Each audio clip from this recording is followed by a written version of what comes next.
Hi, thank you for coming. So this video is about forgiveness, the chapter on forgiveness. There's a lot in that chapter about forgiveness, and forgiveness is a mystery. And even though we kind of know there's forgiveness, but once we start receiving forgiveness and also giving forgiveness, it becomes much more real.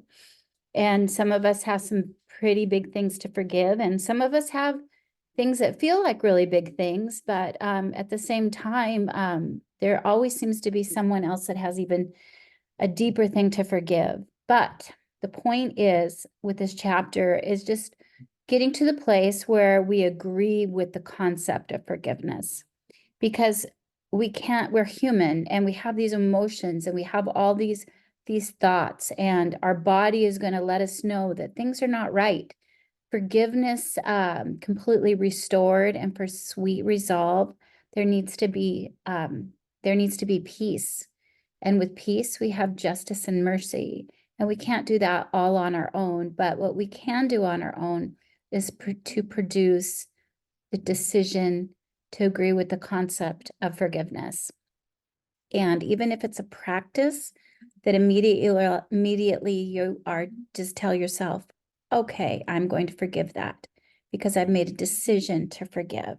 So we get to do that. I put Joyce Meyer's video on here because the things that she went through, many of you know if you know her, but also if you don't know what happened to her and the things that she had to forgive. There were even police officers that knew exactly what was going on. If you actually follow her testimonies and you see some of the things that she said and what her father did, and I won't go into it in detail here because this needs to be about the agreement of going into the forgiveness as a concept. We don't need to spend a bunch of time pointing out the bad, but we do need to point to the good.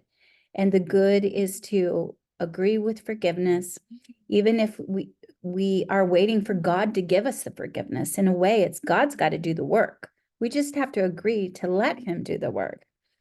And so, and there's multiple testimonies that are in print that you can read about, many, many different people that had a really hard time forgiving. And if you have a hard time forgiving, you know, you're human. You're human. It's not easy. I mean, it's very difficult. And so I just want to encourage you to agree with forgiveness, the concept of forgiveness. Continue to choose forgiveness, even if it's the last thing you want to do. But just remember that it's God's business to help you to forgive and to give you his heart for the forgiveness that needs to happen. So thank you for being here. I appreciate you. And we're all in this together. So have a beautiful day. And remember, I agree with forgiveness.